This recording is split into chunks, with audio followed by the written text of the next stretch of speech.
Morning glory and evening grace, America. It's Hugh Hewitt on this day of continuing international turmoil. I am pleased to welcome back to the program the Honorable Donald Rumsfeld, former Secretary of Defense on 2 tours, and also former Chief of Staff in the White House, the author, most recently of Rumsfeld's Rules, and before that of Known and Unknown, his memoir of his tenure as a public servant spanning many, many decades. Mr. Secretary, welcome back to the Hugh Hewitt Show. Great to have you. Thank you, Hugh. Good to be with you. Given all that is public right now, all the public information, do you think the return of American combat troops to Iraq in large numbers is going to be necessary in the next few years? Well, I think it's too soon to tell. I think it's very clear that what we're doing is not enough, and that it is going to take some ground forces, and that it's better to do what you're going to do sooner rather than later.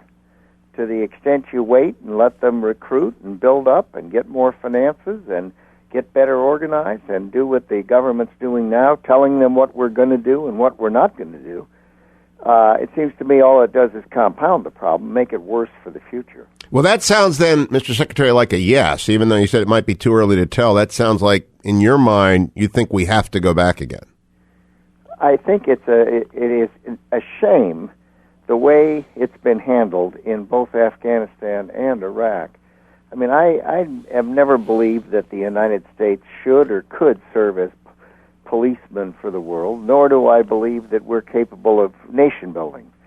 I do think that we are making a terrible mistake by pulling back, telling the enemy what we plan to do and don't plan to do, leaving a vacuum and allowing that vacuum to be filled by people that are hostile to the United States and hostile to our values.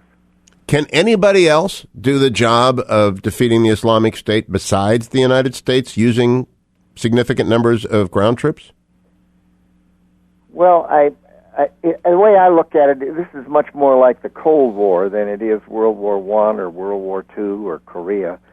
It is something that is going to take all elements of national power through successive administrations of both political parties, undoubtedly, with a lot of cooperation from our friends and allies around the world. And ultimately, it's going to take some action by the moderate Muslims in the world, the overwhelming majority of them, to do their part and I must say, I think the Egyptian leader has done a terrific job saying what he said and doing what he's doing. I think the King of Jordan is under pressure. He's got a country flooded with Syrian refugees, and he is now stepping up the bombing and the military action.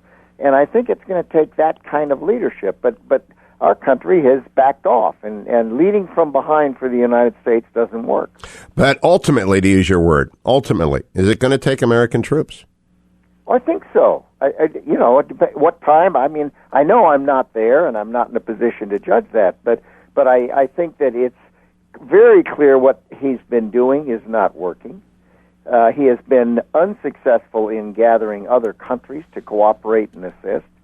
He has made a terrible mistake by telegraphing in advance everything he thinks he's going to do or not do, and he's simplified it. He's demystified the problem for the other side, and it's going to take U.S. leadership to be sure. In what form that takes, it depends in part on when he gets going and when he decides that this is a serious problem. Mr. Secretary, in February 2002, you gave a press conference, probably your most famous press conference, in which you said there are known knowns, known unknowns, and unknown unknowns. That category is actually very useful with regards to the Islamic State and with regards to Iran, so I'd like to go through it. What are the known knowns, in your opinion, about the Islamic State? Well, first of all, it's not a state. It is a attack on the very concept of the nation state. The thing that stabilizes the world today. And the world needs to understand that, because the imposition of a caliphate across state lines, national lines, which of course is the first thing they wanted to do in Iraq and Syria, they abolished the borderline and established a caliphate. So it's not a state. Second, it is Islamic. That is not to say that it's a majority of the Muslims in the world. It obviously isn't. It's a very radical, jihadist, element in it.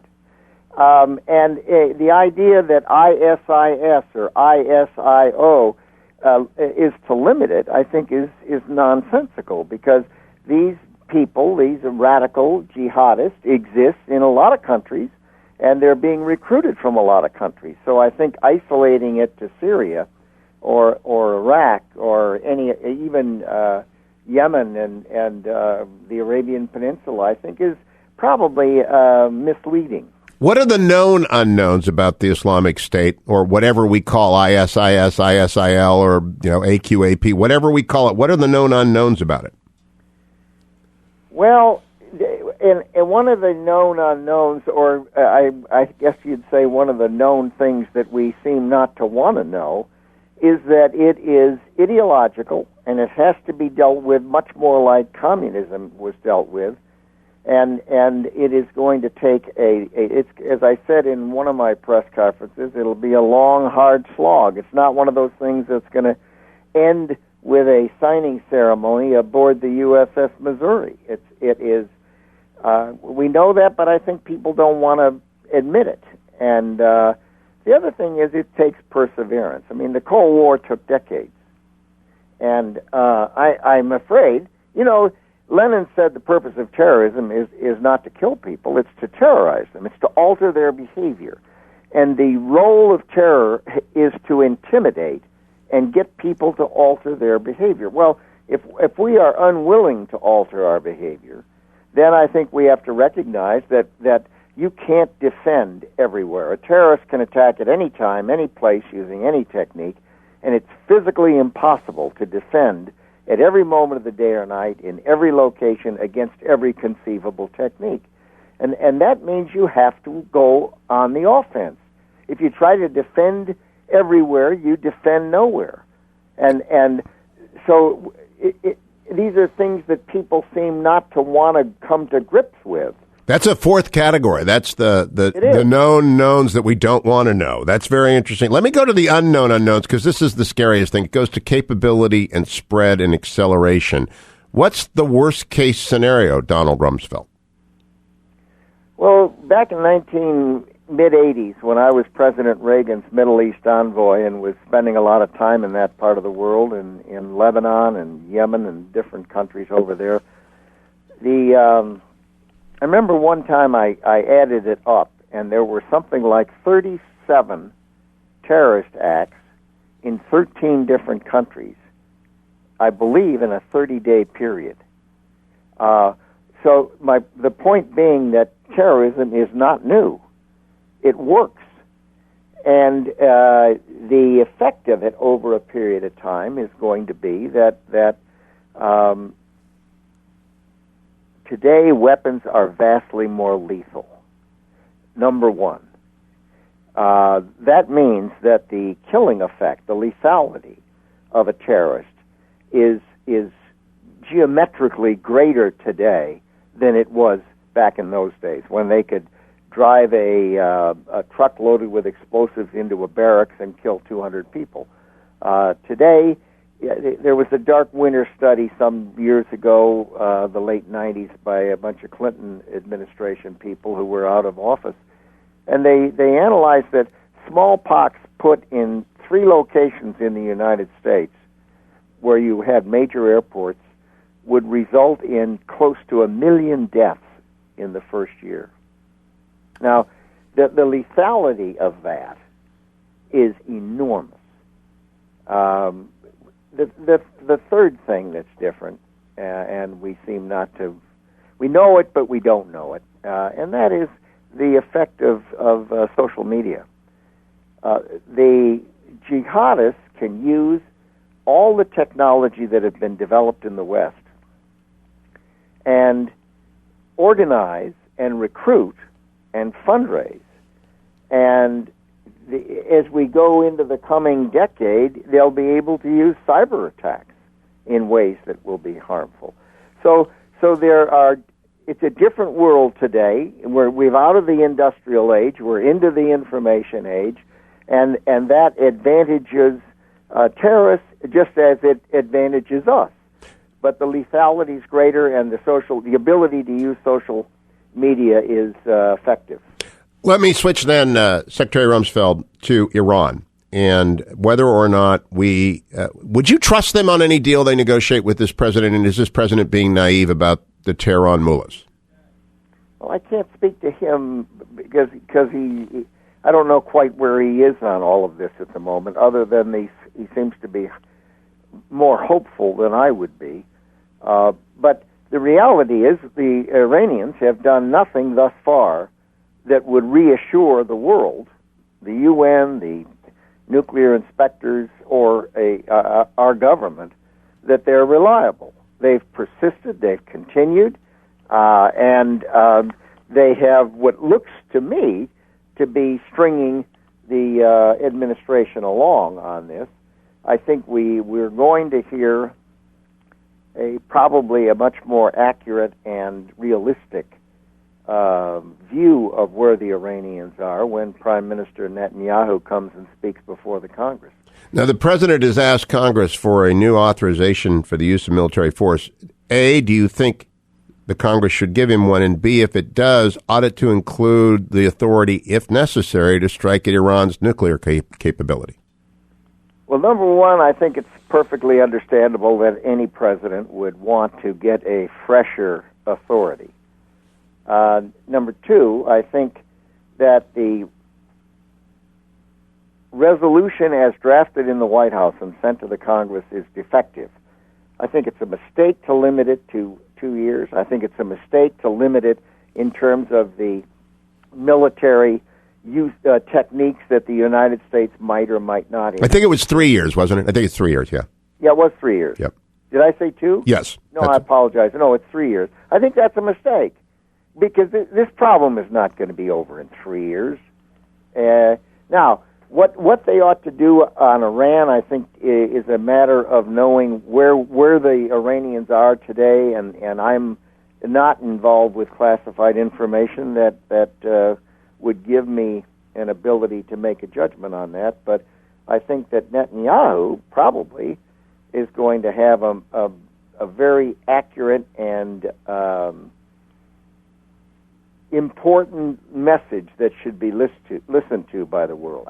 And I should add, I think the relationship between the United States and Israel is really unfortunate, and that through successive presidents of both political parties, we've recognized the importance of Israel as a democratic state, as an ally of ours, as a country that's small and surrounded by people that want to shove it into the sea and deny its right to exist.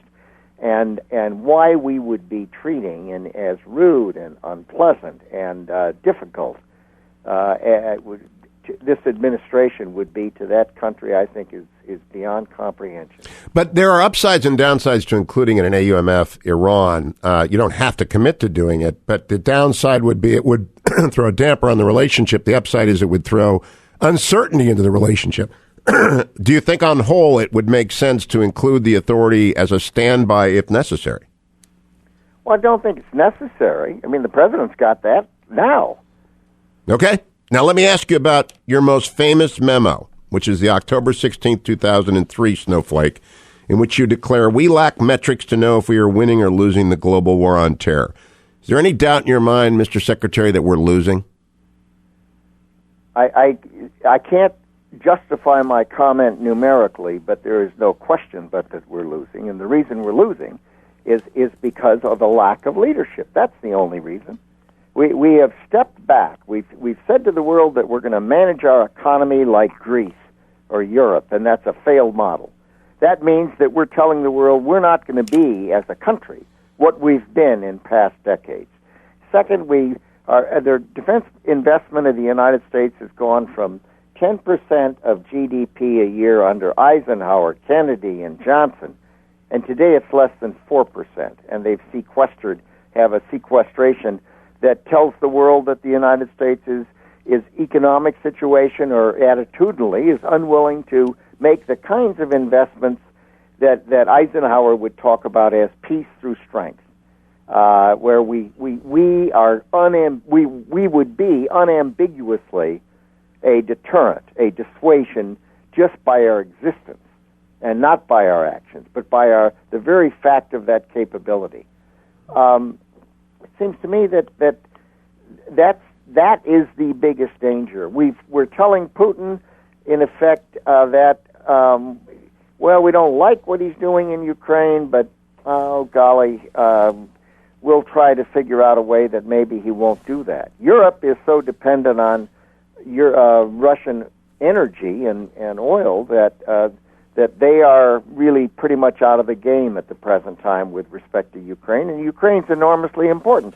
Well, if you do what you're doing on your economy, you do what you're doing with respect to terrorism and ISIS and being ineffective, and then you do what you're doing with respect to Ukraine, well, I think the world is going to say, gee, we could do pretty much what we would want in the Baltics, for example, or in Central Asia, or in the Spratly Islands. The Chinese might want to increase their level of pressure there against their neighbors.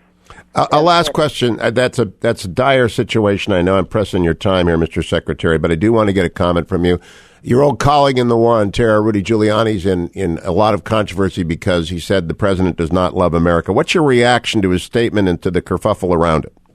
Well, he's a good man, and he's certainly entitled to his views. I never studied psychology or that kind of stuff. I can't say whether somebody loves something or doesn't love something.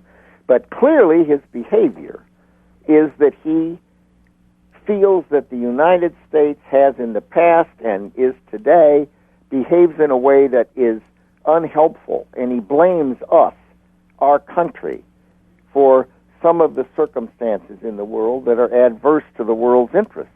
Now, if one wants to characterize that as not loving the country, I don't know. I wouldn't myself, but I would say that he clearly, when he goes out and makes an apology tour, and when he has the press conferences he has and says what he says, we should get off our high horse, and he pretends that these are random acts, and he calls the Fort Hood a workplace violence. He's clearly in a state of serious denial. I mean, he can't be. Anyone in the world looking at what's going on knows that the way he is describing it is not accurate. Secretary Rumsfeld is always bracing and great to speak with you. Thanks for spending time with us today. Donald Rumsfeld, twice the Secretary of Defense of the United States, and for 5 decades in the service of the United States. Thank you.